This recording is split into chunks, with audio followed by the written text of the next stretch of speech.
paciente ingresa ya sea a la unidad de cuidados intensivos, a emergencia, en la UCI, en emergencia, sobre todo en trauma shock, este paciente le van a invadir sonda nasogástrica, sonda Foley, drenaje torácico, tal vez un catéter PIC, un catéter venoso central, una línea arterial, y producto mismo del trauma, ya sea un paciente politraumatizado, un paciente que tal vez ha sufrido un accidente, se ha caído del segundo piso, del cuarto piso, que tenemos pacientes baleados, etcétera.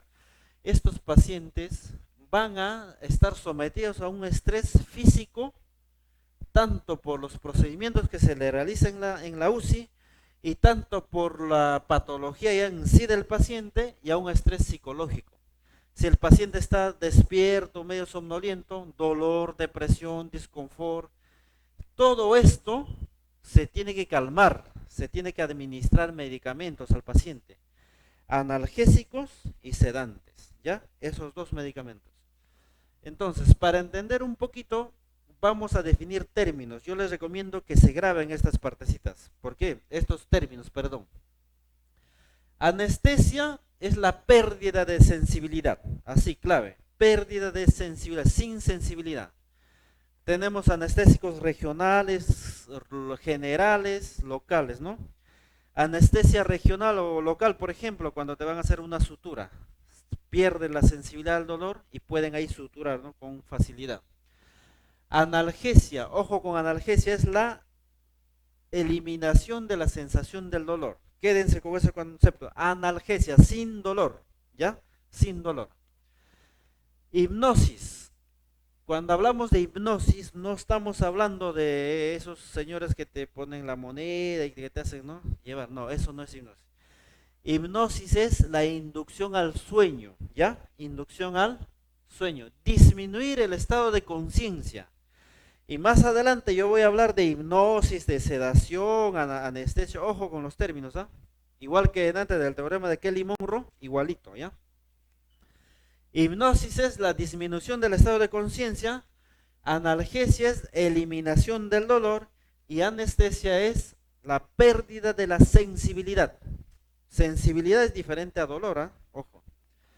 Sedación. La sedación es la disminución del estado de excitación psicomotor del paciente, ¿ya? Y amnesia anterógrada es cuando un paciente pierde los recuerdos desde el momento que se le administra el analgésico, el sedante. Por ejemplo, miren, ¿eh?, hay un paciente en la UCI, justo un paciente se aventó del cuarto piso, que tiene fractura, cayó de pie, ¿ya? Tiene fractura de los dos miembros, felizmente el cráneo no está alterado, no hay fractura, no hay nada. Este paciente inicialmente ha estado con sedoanalgesia, entonces los sedantes y los analgésicos te producen sedoanalgesia. Entonces te producen analgesia, ¿qué cosa te producen? Te disminuyen o eliminan el dolor. Te producen hipnosis, te inducen al sueño, o sea, al paciente lo duermen. Te inducen a la sedación, estos pacientes están inquietos así por el trauma, por el dolor. Te disminuye la excitación psicomotriz. Y tú al paciente, después que le hayas administrado eso, ya será pues 2, 5 días después, le preguntas, ¿te acuerdas algo de acá de la UCI que te hemos puesto? No me acuerdo nada, dice. ¿Qué has estado pensando? ¿Qué recuerdas? No, yo me acuerdo que yo estaba en un campo lleno de flores y nada más. No se acuerdan nada. ¿Por qué? Porque ahorita lo que vamos a hacer, los opioides, esos medicamentos te producen disforia, ¿ya? Te producen disforia y te producen amnesia anterógrada. Ojo con esos términos, ¿ah? Entonces, el paciente crítico, emergencia, UCI, que ha sufrido un trauma, está sometido a dolor, ansiedad y delirio. El dolor es propio de la patología, la ansiedad es propio de su estado y el delirium es posterior a la administración de medicamentos que se puede dar en la UCI en emergencia, ¿ya? Entonces nosotros debemos evaluar, en este caso el dolor, vamos a evaluar el dolor, cuánto de dolor es, porque con esto nosotros podemos graduar los analgésicos. No es lo mismo administrar un fentanilo que un tramal o un paracetamol, cuando no lo necesita el paciente. Para eso existen escalas.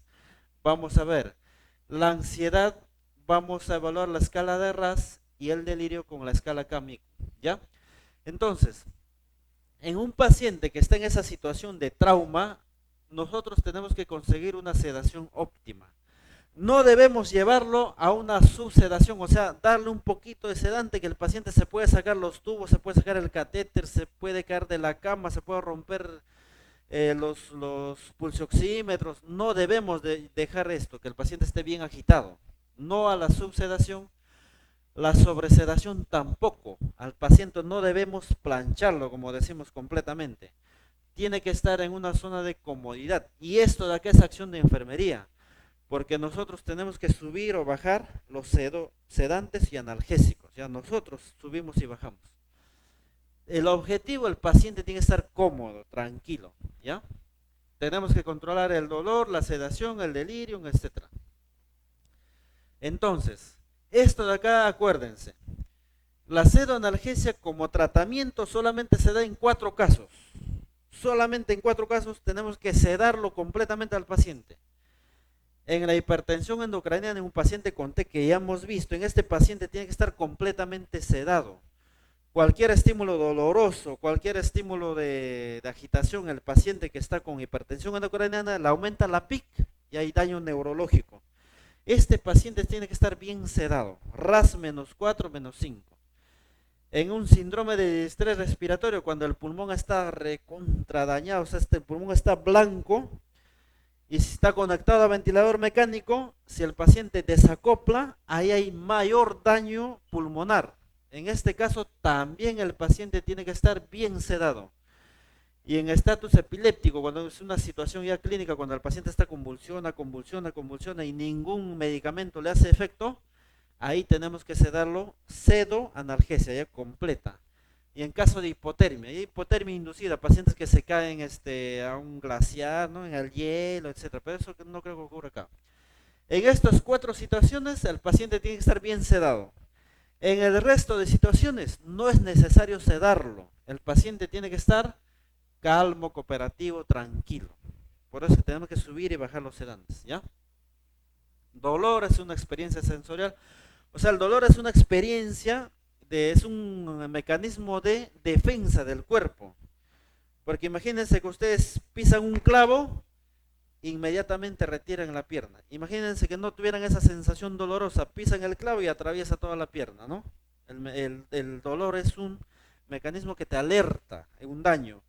La vesícula se está inflamando, comienza a dolerte, ¿no? Hay algo que está pasando. Cuando ocurre dolor, hay algo. Entonces, ¿cómo es esto? Rapidito nomás, esto ya lo pasamos. ¿Cómo evaluamos el dolor? Con esta escala de acá que les voy a dejar, del 0 al 10, ¿no? La EVA, escala visual numérica, ¿no? Tú le preguntas al paciente, es un paciente despierto. Tú le preguntas, del 0 al 10, te dice, no, licenciado, me duele la fractura de la pierna. Tú le dices, ya, del 0 al 10, ¿cuánto te duele sabiendo que 0 es ausencia de dolor y 10 es el máximo dolor que has experimentado? ¿Cuánto te duele? Me duele 7, 8. 8 me duele. Ah, ya, entonces tenemos que ponerle su medicamento, un tramal. Hay que explicarle también que los analgésicos pueden producirle daño, porque el paciente me duele, y hay que poner, no es tampoco administrar por administrar, ¿ya? Entonces, si te dice me duele 8, le pones, por ejemplo, tramal, ¿no? Lento. Después de a los 40 minutos, nuevamente, ¿te calmó el dolor? Sí. ¿Cuánto te duele? Me duele 3 nomás. Entonces, ha hecho efecto. Para eso sirve la escala visual numérica. Ya esta es la que más se utiliza. También tenemos el EVA, que es la escala visual analógica, que tenemos que trabajar ya con la cartilla, pero nos quedamos con esto, ¿ya? Esto ya es cuando el paciente está con ventilación mecánica. Y les voy a dejar este cuadrito, que esto es la Organización Mundial de la Salud nos dice cómo podemos tratar el dolor. El dolor se trata dependiendo de la magnitud del dolor. Si el dolor es leve, analgésicos AINE, paracetamol, metamizol, ¿no? Un ibuprofeno. Si el dolor va subiendo ya de la intensidad del dolor, se puede dar tramal codeína, y si el dolor es bien severo, ya se le da morfina, fentanilo, etcétera, ¿ya? Y también se puede asociar los medicamentos. Entonces vamos a hablar de un poquito de los opioides, ¿ya? El opio. Vamos a hablar de los famosos opioides. Quiero que se acuerden de esto. Fentanilo, remifentanilo, codeína, petidina, tramal. Estos medicamentos corresponden y salen de esta planta que es el opio. El opio proviene de la planta amapola. Dice que en el año 1805 un estudiante, antes de esto, ¿no? El opio es una droga, ¿no? Antiguamente ellos lo utilizaban, la gente se drogaba con el opio. Por eso es que Carlos Marx en alguno de sus tratados decía, ¿no?, que la religión es el opio del pueblo, decía, ¿no? Es una droga, algo así. El opio es una droga, ¿ya? Entonces, del opio, el primer medicamento que se ha aislado es la morfina. ¿Y por qué le pusieron morfina? ¿Por qué? Porque al administrar la morfina te producía hipnosis. ¿Qué cosa es hipnosis? Inducción al sueño, ¿no?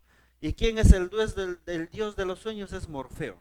¿Ya? En honor a Morfeo le pusieron morfina, ¿ya? Porque inducía al sueño, hipnosis. Entonces, ¿qué pasa? La morfina es el medicamento, así es como un medicamento, el primer medicamento que ha sido derivado del opio para tratar el dolor, ¿ya? Morfina. Entonces, vamos a ver, los receptores opioides son aquellos receptores en el cual actúan los opioides. Esto vamos a pasar. Entonces vamos a hablar de tres receptores. Los receptores mu. Estos receptores son exclusivos para el dolor, ¿ya? Receptor opioide mu, receptor opioide kappa, esto te produce sedación, y el receptor delta te produce depresión respiratoria. Ojo acá, miren acá tres. Receptores mu te producen analgesia, depresión respiratoria y bradicardia. Los receptores kappa te producen miosis y sedación general. Y los receptores delta te producen depresión respiratoria. O sea, si te administran opioides, ojo con esto, si te administran opioides o si ustedes administran opioides, deben tener en cuenta que va a producir analgesia y también tiene efectos secundarios como la depresión respiratoria. Te produce bradicardia, hipotensión y miosis también, ¿ya? Ojo ahí. Entonces, esto es los opioides débiles, codeína y tramal. Los opioides potentes, morfina y la petidina, ¿no? ¿A quién no le han puesto petidina, morfina, no? Y los ultrapotentes es el fentanilo y remifentanilo. Esa es la clasificación de potencia. Entonces, el fentanilo, ¿cómo se prepara? Ustedes agarran una ampolla de fentanilo, viene de 0.5 miligramos en 10 mililitros. Ustedes cargan en el Volutrol, en la línea de infusión, 80 mililitros de cloruro de sodio, agarran dos fentanilos, que va a ser, si bien 10 es 20, ¿no? Agarran y es 100 mililitros. Esta es la dilución de fentanilo. Ojo, el fentanilo solamente se pasa en infusión, ¿ya? El fentanilo es un opioide ultrapotente, es el máximo analgésico que nosotros tenemos. O sea, el fentanilo y son los máximos analgésicos que se tienen. Ya no hay otro en potencia. El otro es la anestesia, que es la pérdida de la sensibilidad, que es otra cosa, ¿no? Entonces, miren, efectos. Es un potente analgésico opioide, predominantemente mu. Efectos adversos: depresión respiratoria, bradicardia, náuseas y vómitos, estreñimiento, retención urinaria, hipotensión, miosis. Ojo con esta depresión respiratoria. En Estados Unidos dice que la gente compra fentanilo para poderse drogar de alguna manera. Y han ocurrido casos de depresión respiratoria. Pacientes han encontrado pacientes muertos y la ampolla de fentanilo ahí, ¿no? ¿Por qué? Porque te produce depresión respiratoria. Entonces, si ustedes van a poner fentanilo a un paciente fentanilo, morfina, pedina, un paciente en el medio hospitalario, tienen que tener precaución, administrar lento, observar signos de depresión respiratoria y tener los dispositivos para vía aérea, ya sea tubo endotraqueal, el AMBU, ¿no? El AMBU, tienen que tener oxigenoterapia, ¿no? Dispositivos para oxigenoterapia, porque este medicamento es bien delicado, no se administra así nomás el fentanilo, ¿ya? Entonces, la dilución, ¿cuánto sería? Si son dos ampollas de 0.5, es 1 miligramo en 100, ¿ya? 1 miligramo en 100. Ahora, hemos hablado de los analgésicos opioides. No podemos hablar por el tiempo de todos, ¿no? Hemos hablado de uno que es el fentanilo. Ahora vamos a hablar de los sedantes hipnóticos, las famosas benzodiazepinas. Todas las benzodiazepinas tienen este efecto, 5 efectos: ansiolítico, sedante, hipnótico, anticonvulsivante, relajante muscular. Ansiolítico, ¿quiénes toman benzodiazepinas? A ver, clonazepam. ¿Alguien ha tomado clonazepam? ¿No? A las personas ansiosas se les indica clonazepam, por ejemplo, para que puedan dormir. Y ese efecto, ¿gracias a qué? ¿Qué cosa es? Hipnótico, te induce al sueño. Te induce a la ansiedad, ¿no? Por eso es un ansiolítico. Es un sedante. Sedación, ¿qué cosa es sedación? Te disminuye el estado de excitación psicomotriz, ¿no? Es un anticonvulsivante, por ejemplo, un anticonvulsivante de elección que tiene que tener en toda unidad de emergencia, hospitalización, en donde sea, tiene que estar. ¿Cuál es? Termina en pan, diazepam. El diazepam, ojo, diazepam es un anticonvulsivante de elección, ya es el anticonvulsivante de elección para emergencia. El paciente está convulsionando, tiene vía endovenosa, se le diluir, ojo, se le pone de frente porque si ustedes diluyen con cloruro se precipita, se vuelve blanco. Tienen que poner puro y luego 10 o 20 mililitros de cloruro para empujar, ¿no? Si está en la vía, para que ingrese todo el medicamento. Relajante muscular también, ¿no? El diazepam, por ejemplo, es un relajante muscular. Entonces, miren acá, tiempo, el midazolam, alprazolam y el clonazepam tienen esos cinco efectos que hemos visto. Mecanismo de acción de las benzodiazepinas, algo breve nomás. Por ejemplo, miren acá, esta es una benzodiazepina. Se une a un receptor de benzodiazepina y abre los canales de cloro.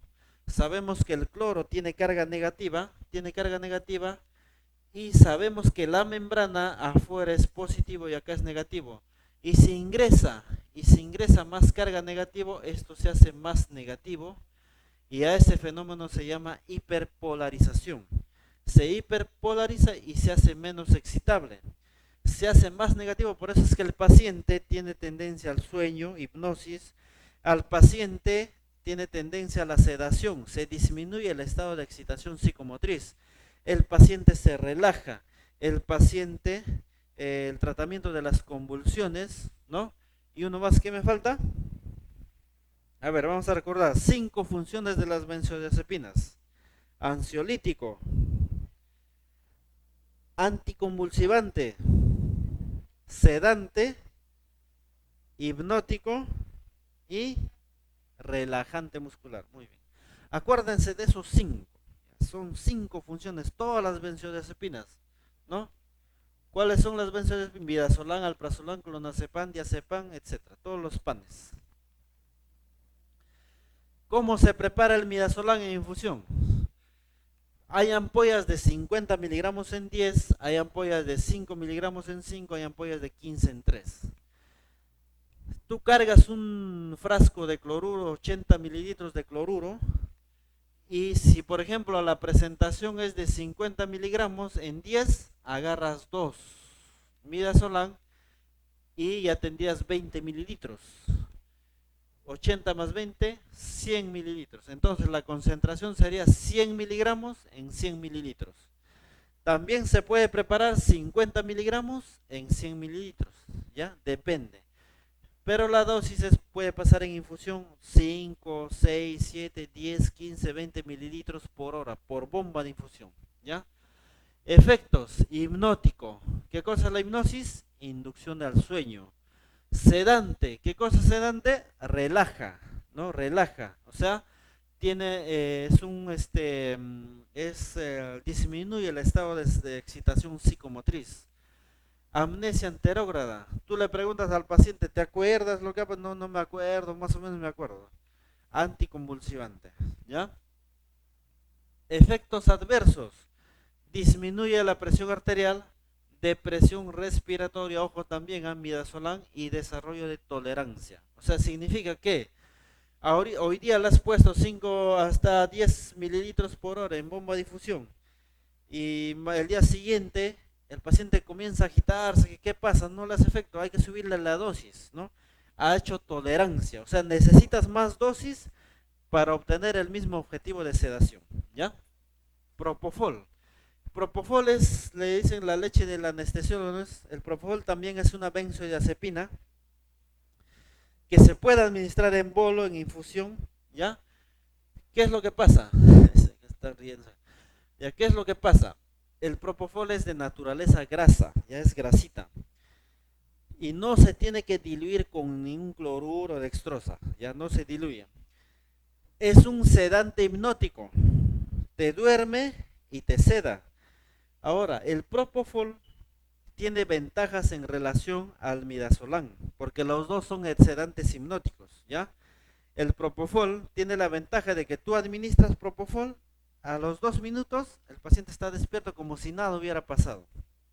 En cambio, el midazolam tú lo administras, el paciente se despierta a las 2 horas, recién está bien despierto. Entonces el propofol, ni bien termina su efecto, paciente como si nada. El midazolam hay que esperar todavía, ¿ya? Esa es la ventaja del propofol. Propofol, ¿se diluye con algo? No se diluye, se prepara solo. Si vas a administrar en infusión, se prepara solo, ¿ya? Si es 5 ampollas de 20 para hacer 100 mililitros de propofol, ¿ya? Y la dosis para sedación en UCI, puedes pasar unos 5 mililitros por hora, 100 bombas de infusión. Sedante hipnótico, efectos adversos, depresión respiratoria también, ojo. Dicen que Michael Jackson ha fallecido porque su médico le había administrado, o él solo creo que se había administrado propofol. Han encontrado metabolitos del propofol en la sangre, ¿no? Para averiguar de qué había fallecido. Han encontrado propofol. Probablemente, ¿qué le ha producido? Depresión respiratoria. Y ojo cuando ustedes administren. Los anestesiólogos administran porque ellos saben intubar, tienen el ventilador, es fácil, ¿no? Pero nosotros en UCI también hay que tener cuidado, ¿ya? Dexmedetomidina es un medicamento nuevo, es un sedante analgésico, por si acaso les dejo, ¿no? Este medicamento tiene la ventaja de que te seda y te produce analgesia y el paciente está despierto, o sea, no te produce hipnosis. Es un medicamento nuevo, una ampollita cuesta 200 soles, ¿no? Es carísimo, pero tiene esa ventaja de que no te produce hipnosis, te seda y te produce analgesia. Esa es la ventaja. También se puede ver dos ampollitas de 400 microgramos en 100 mililitros. Ya está. ¿Ya? Y acá para terminar vamos a emplear esta escala, la famosa escala de RAS, ¿ya? Escala de sedación y agitación de Richmond. La escala, ojo la escalita, inicia en 0 y +1, +2, +3, +4 significa agitación. Y cuando es 0 significa que el paciente está alerta, calmado. Si es -1, -2, -3, -4, -5 es sedación, ¿ya? Agitación, por eso es que esta escala te evalúa la agitación y te evalúa la sedación. Entonces, ¿cómo se evalúa? Yo le digo a mi paciente, por su nombre, ¿no? Ricardo, está con, ojo, esto tiene que el paciente está con pseudoanalgesia. O sea, está recibiendo fentanilo y midazolam en infusión, o fentanilo y propofol en infusión, o fentanilo en altas dosis, o midazolam solo. Tiene que estar recibiendo pseudoanalgesia. ¿Ya? Entonces, yo le digo, Ricardo, solamente le hablo, no le toco. Si responde a la voz, o sea, si abre los ojitos cuando le llamo por su nombre, si es, ojo, acuérdense de los 10 segundos. Vamos a generalizar acá. Si responde a la voz, es -1, -2 o -3. O sea, si abre los ojos, puede ser -1, puede ser -2 o puede ser -3. Si no responde a la voz, puede ser -4 o puede ser -5. ¿Ya? Ahí. Entonces, va a ser -1 si abre los ojos mayor a 10 segundos. Tú le dices a Ricardo, él abre los ojos, cuentas 1, 2, 10 y luego se duerme. Ese es RAS -1. RAS -2 es cuando tú le llamas por su nombre y la apertura ocular es menor a 10 segundos. Por ejemplo, 1, 2, 3, 5, 6 y cierra los ojos. RAS -2. Y RAS -3 es cuando ustedes le llaman por su nombre, abre los ojos y cierra. Abre y cierra, ya está. Eso es RAS -3. Y cuando no responde, o sea, no abre los ojos para nada, ya vamos a suponer que es RAS -4 o RAS -5, ¿ya? Entonces, para evaluar RAS -4, -5, tengo que tocarle el hombro, ¿ya? Toco el hombro. Si el paciente abre los ojos cuando le toco el hombro, es RAS -4. Si yo al paciente, a pesar que le he movido, incluso un estímulo doloroso, no abre los ojos, RAS -5, ¿ya? RAS -5. A ver, pregunta, a ver, los que han estado en la mañana hace una hora, ¿no? Eh, Paciente neurocrítico, ¿con cuánto de RAS tiene que estar? -4, ¿por allá? ¿Están de acuerdo o no? -4, está bien, ¿no? Está bien. ¿Por qué? Hemos dicho que este paciente tiene que tener una sedación profunda.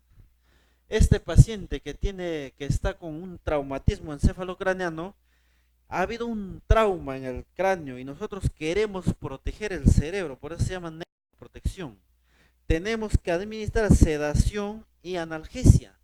Y para nosotros valorar con esta escala, tenemos que, por ejemplo, si yo al paciente, Ricardo, y abre los ojos mayor a 10 segundos, está abriendo y luego de 10 segundos recién cierra.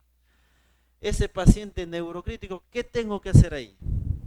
Tengo que sedarlo, aumentar el fentanilo o aumentar el midazolam, ¿ya? ¿Para qué? Para mantener un RAS -4, una sedación profunda, ¿ya? -4, -5, paciente neurocrítico. Hemos dicho 4 patologías: neurocrítico, en síndrome de distrés respiratorio, en epilepsia convulsiva frecuente y en hipotermia. En el resto de pacientes, por mí, si es 0, si está calmado, tranquilo con mi fentanilo, mi midazolam, el paciente está -1, -2, si está acoplado al ventilador, yo feliz. Pero no es así.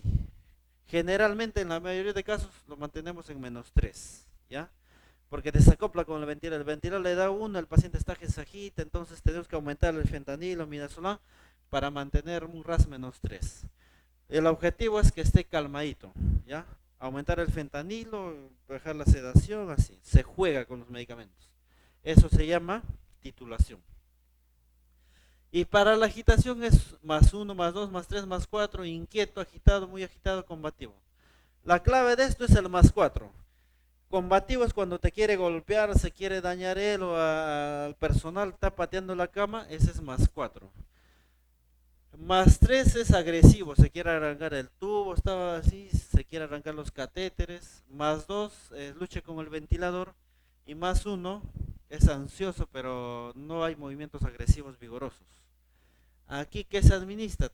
Sedación, analgesia, dependiendo del objetivo, qué es lo que se quiere, ¿no? Obtener. Si el paciente, por ejemplo, ya está saliendo de ventilador mecánico, generalmente se evalúa con los escalas del MAS, ¿no? +1, +2, +3. ¿Por qué?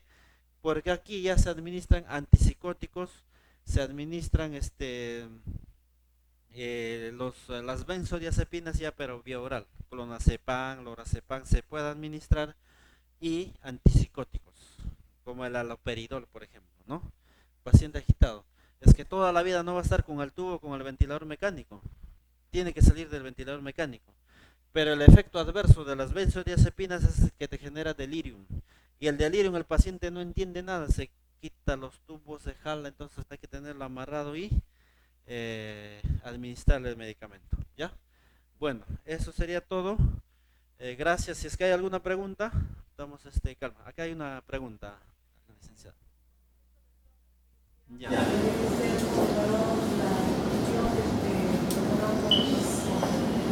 Es lo más recomendable separar. ¿Por qué? El fentanilo y el midazolam es más recomendable porque el fentanilo, ¿qué cosa es? Es un analgésico potente, es un analgésico opioide. Y el midazolam es un sedante hipnótico. Te induce al sueño y te induce te calma la agitación. Entonces, cuando nosotros el objetivo es despertar al paciente, lo primero que tenemos que quitar es la sedación, ¿ya? El midazolam, perdón, y mantener el analgésico. Y el analgésico ya, si el fentanilo ya está por mucho tiempo, si es que el paciente le vamos a retirar el ventilador mecánico, podemos administrar tramal, que también es un opioide de baja potencia, pero ya no está sedado. Nosotros queremos que el paciente despierte para que pueda ventilar por sí mismo, ¿no? Entonces, si nosotros administramos fentanilo, midazolam junto, que también se puede administrar, porque los dos ejercen un mecanismo de potenciación, tú no puedes bajar, porque se tienen que bajar los dos juntos, ¿no? No puedes graduar, no tienes esa ventaja de la analgesia con la sedación. Lo más recomendable es fenta aparte y midazolam aparte y graduar los dos, ¿no? Hay un concepto ahora último que se llama ICASH, análogo sedación. O sea, tenemos que basarnos más en la analgesia y la sedación mínima. ¿Por qué? Porque dice que el paciente se agita más porque produce producto de su dolor. Entonces, optimizamos la analgesia y la sedación mínima. Por eso es que primero se saca la sedación y luego el analgésico se mantiene. Ajá. Ah, ya, el Precedex. El, el Precedex. Ya. El fentanilo se diluye con cloruro, midazolam también con cloruro. Eso está recomendado. No he encontrado que se diluye con dextrosa, ¿ya? No he encontrado, pero con cloruro sí. Ahora, el Precedex, ¿no? El Precedex. El Precedex, como le decía, es un medicamento de última generación. Es un medicamento que tiene la ventaja que te da sedación consciente, se llama. Acuérdate que el fentanilo, midazolam, ¿qué te producen? Hipnosis, ¿no? Te duermen. Pero el Precedex tiene esa ventaja de que es un analgésico y es un sedante. O sea, te disminuye el dolor y te disminuye la agitación psicomotriz, pero no te duerme. Esa es la ventaja. Por eso es que es carísimo y que últimamente está ingresando con mayor fuerza el Precedex. ¿Ya? Esa es la ventaja del Precedex. Y solamente en infusión, no en bolo, en infusión nomás, por bomba de infusión.